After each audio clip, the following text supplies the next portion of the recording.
개장 전 성공 전략입니다. 개장 전에 미리 체크해야 할 이슈와 종목까지 한꺼번에 정리해 보도록 하겠습니다.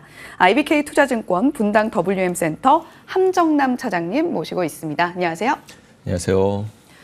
네, 차장님 오늘 우리 시장 좀 점검을 하기에 앞서서 참 우리 시장이 오를 때는 같이 시원하게 못 올라주고 떨어질 때는 또 같이 떨어집니다. 이런 상황 속에서 2,800선도 깨졌는데 당분간 현금 보유를 좀 해야 될까요? 어떻게 전략 짜가면 좋을까요? 네, 2,800 깨지진 않았죠. 네, 깨지진 않은 걸로 알고 있는데 불안불안합니다.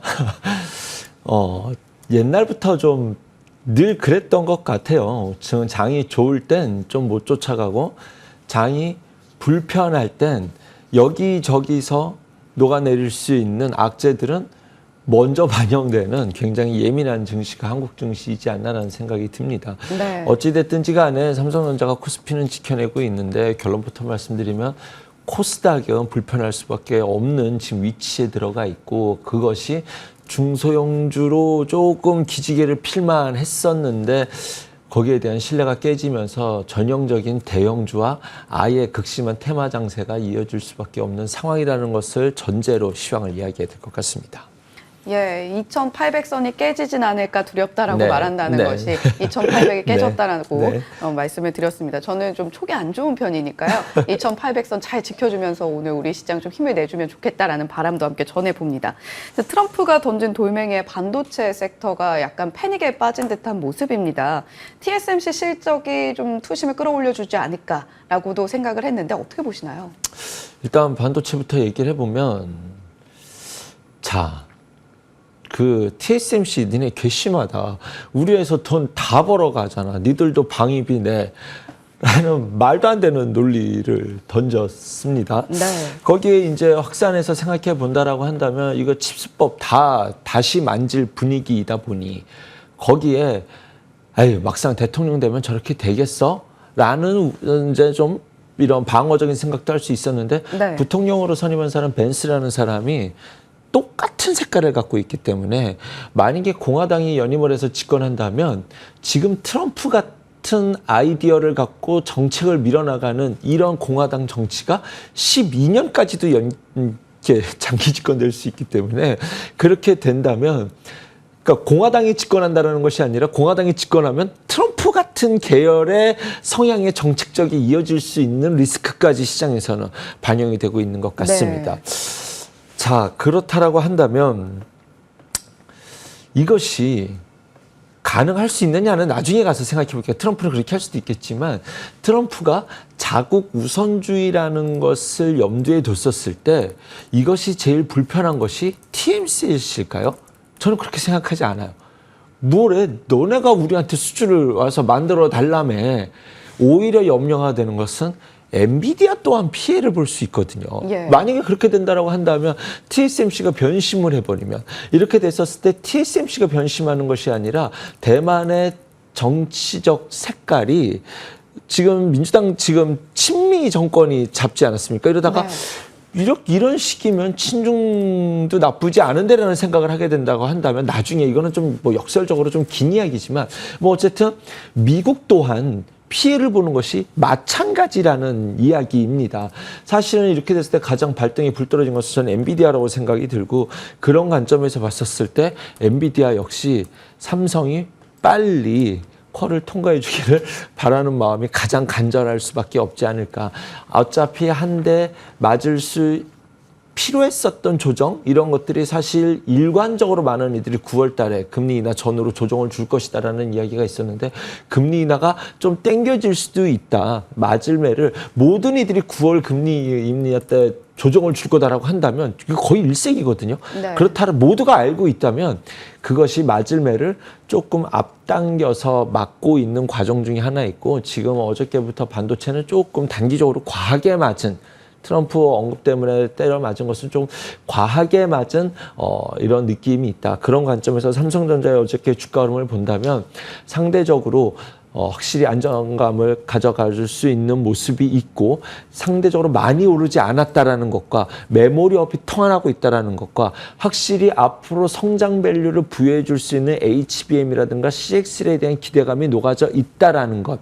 과거에 계속 제가 최근 한 달 전부터 계속적으로 보험성으로 삼성전자를 갖고 있으라는 말씀을 드렸는데 네. 떨어질 때 덜 떨어지고 갈 때 얘만 갈지도 모르는 리스크에 대비하자라는 것인데 실제로 그런 현상이 주가에 좀 나타나고 있다라고 보고 있고요.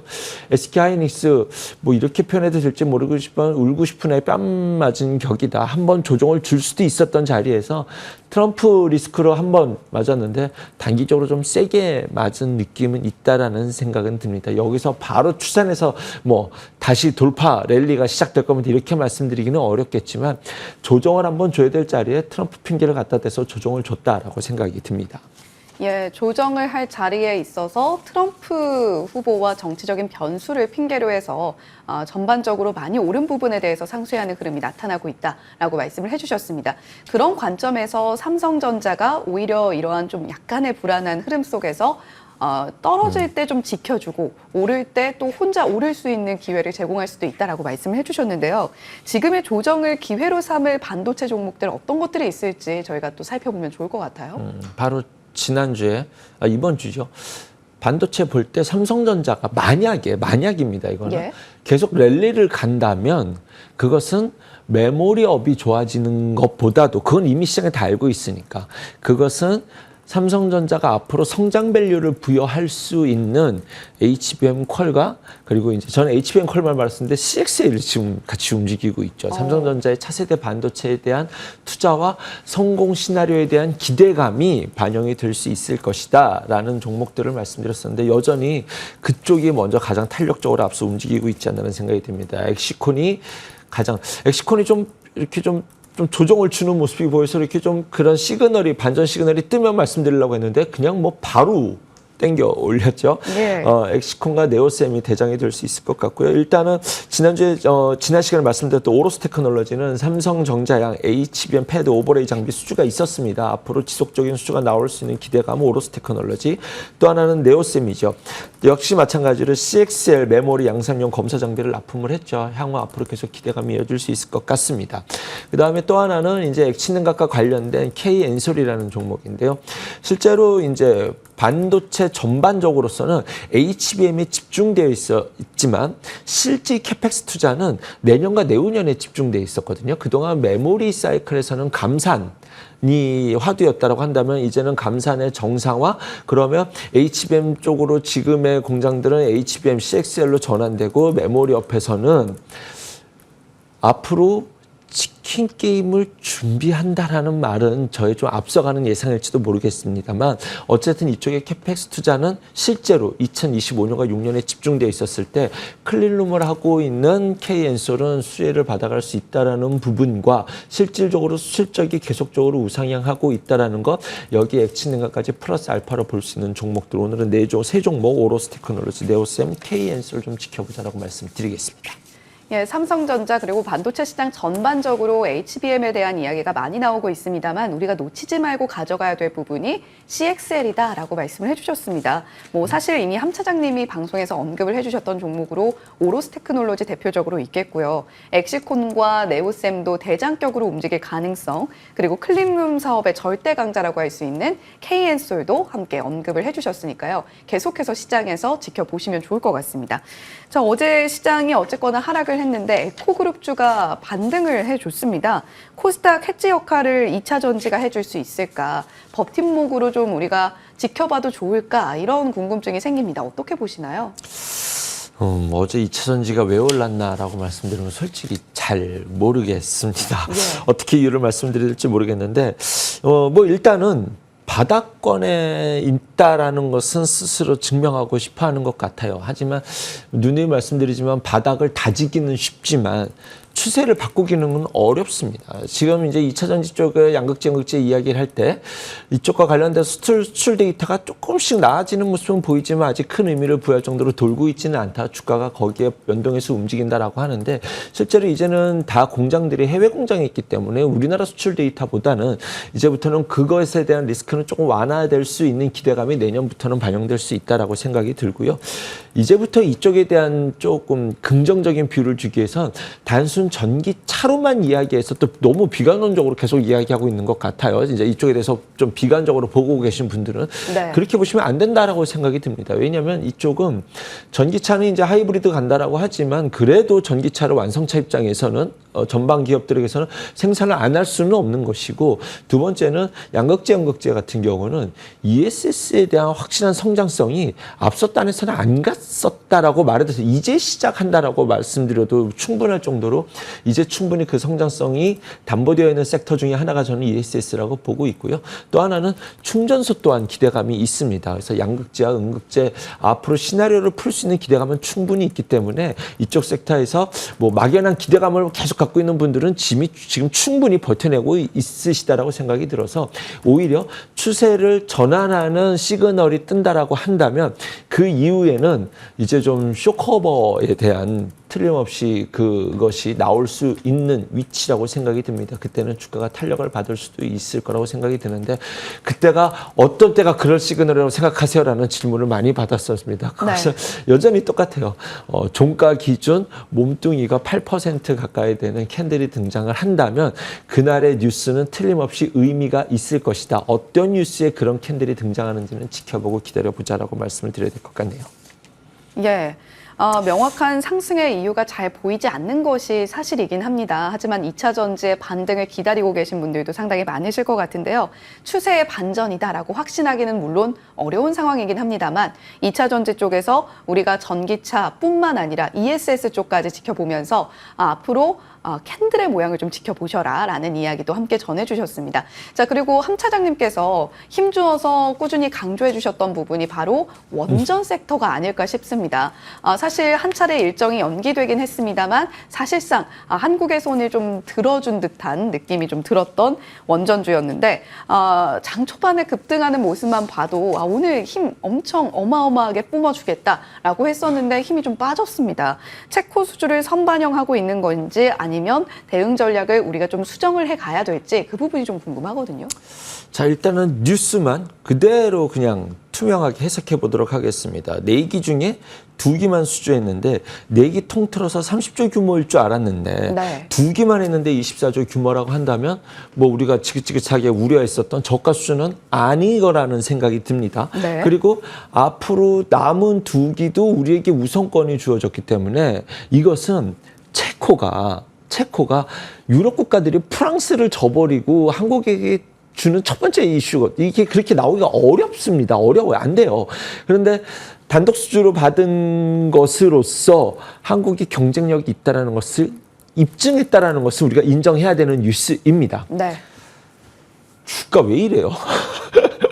재료 소멸이라는 것을 봐도 과하지 않나라는 생각이 듭니다. 그 앞선에 두산 에너빌리티가 치고 갔어야 되는데 두산그룹의 이슈 때문에 재료가 좀 혼조돼 있다라는 부분은 조금 불편한 것은 맞는 것 같습니다. 그럼에도 불구하고 뉴스를 따지자한다면 일단은 웨스팅하우스가 바로 딴지를 걸었죠. 우리 빼고 너네만 갈 수 없어라고 해서 발목을 잡는 것은 계속적으로 있어 왔었던 일입니다. 네. 그것이 좀 또 하나의 불편한 일이야라고 해서 안 그래도 일단은 단기적인 차익 실현을 해보고 싶었는데 이 뉴스가 더 거기에 발목을 잡아서 줄줄줄 끌고 내려가지 않았나라는 생각이 듭니다. 또 하나는 트럼프가 역점적으로 밀고 있는 사업 중에 하나가 원전이기 때문에 한국과 경쟁 구도가 만들어질 수도 있다라는 우려 또한 잔잔하게 깔려있지 않나라는 생각이 듭니다.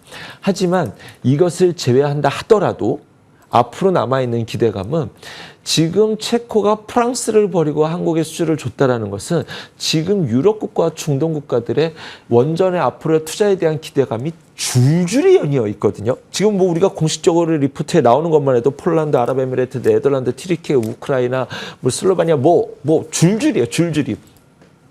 여기에 대해서 한국이 틀림없이 경쟁력이 있다라는 것을 입증했다라는 것.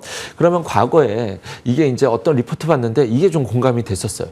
폴란드가 우리가 폴란드에 방산수주 있었을 때 그 당시가 한 1년 반 전이었었는데 그 당시에 방산 섹터 전체 시총이 한 2년 동안 지금 2.5배 정도 상승했거든요. 네. 폴란드 수주하고 나서 주가가 이렇게 좀 오르락내리락 했었어요. 방산주도 전체 시총 합계가. 그러다가 진짜로 다음 수주도 우리가 받네 하면서 꾸준히 우상향 해가지고 왔기 때문에 지금 저는 단기적으로 뉴스 재료 소멸해가지고 다 팔았거든요. 지금 제자리에 왔는데 여기서부터 외국인 기관이 밀어서 팔아야 될 상황은 아니라고 생각이 듭니다. 하지만 음봉이 워낙 셌기 때문에 여기서 바로 돌리지는 좀 쉽지는 않겠지만 어제 밑거리였으면 좀 다른, 제가 이런 말씀 드리고 싶어요. 만약에 이 뉴스가 장중에 나왔으면 어땠을까? 그러면 소형주 중에 하나는 장대봉이 나와서 양봉으로 끝났을 건데 참 이 주식이라는 게 그런 것들이 이렇게 복합적으로 작용을 하게 됩니다. 어쨌든 지금부터는 오히려 나는 그 호흡으로서 좀 시간 싸움을 해갈래. 오히려 지금은 매수의 기회라고 하는 투심들이 앞으로는 반영될 위치까지 어저께는 좀 맞지 않았다는 생각이 듭니다. 네, 원전주 이야기까지 해봤습니다. 자, 오늘 좀 공략주 들어봐야 될 텐데 이전에도 언급을 해주셨던 종목이에요. 삼성전기 가지고 오셨다고요? 네. 삼성전기, MLCC죠. MLCC. 모든 산업의, IT 산업의 쌀입니다. 쌀. 냉장고, 노트북, 스마트폰, 인공지능 앞으로 향후 디바이스. 인공지능의 변화라는 것은 1차적 서버 투자고 결국 기업들이 이제는 새로운 디바이스로 바뀌면서 IT 기업들이 새로운 기계를 팔게 되는 것이고, 지금 애플과 삼성전자는 기술은 갖고 있지만 끊어서 팔아야 되기 때문에. 하지만 지금 안 좋았던 것은 코로나 때 모든 IT 기기가 한번 다 바꿨거든요. TV부터 노트북, 스마트폰 다 교체를 해가지고 한동안 교체 수요가 없었고 계속 힘들었었는데 전방이. 지금은 이제는 4년, 5년 됐으니 이제부터는 실질적으로 변화될 수 있는, 북미 시장에서 디스플레이 주문이 늘어나고 있다는 것도 그것을 증명하는 것 중에 하나이지 않을까라는 생각이 듭니다. 미국이 중국을 때린다 하더라도 냉장고 갖다 팔지만 이럴 일은 없지 않습니까? IT 산업, IT 기기의 수요의 전반적인 한 사이클이 이제부터 시작되는 단계에서 그 모든 산업의 쌀인 MLCC가 아직 가격이 좋아지고 있지는 않지만 지금 이 자리는 충분히 바닥으로 받아들일 수 있을 만한 자리이다. 실적이 앞으로도 우상향할 수 있는 기대감을 충분히 반영시킬 수 있다는 것이 삼성전기의 논리입니다. 네. 그러면 같은 쌍벽을 이루고 있는 무라타는 어떤데? 라고 무라타의 주가를 보시면 6월부터 바닥을 찍고 이제 올라가고 있는 모습을 보이고 있거든요. 한국 시장이 한 발 뒤늦게 움직인다라는 것을 반영시켰을 때 삼성전기의 지금의 흐름은, 지금의 주봉은 의미 있게 바라볼 수 있으리라고 생각이 듭니다. 그러면 서서히 느린 걸음으로 우상향을, 삼성전기는 좀 무겁지만 무거운 종목들이 한번 방향을 잡으면 조금 느리지만 꾸준한 흐름을 보여줄 수 있는 기대감도 있기 때문에 지금 이 장에서 이렇게 매일매일 단타만 쳐야 되는, 변동성 커서 이게 맞나 틀리나 고민해야 되는 장에서 조금 예의주시해 볼 만한 종목이지 않을까라는 생각이 들고요.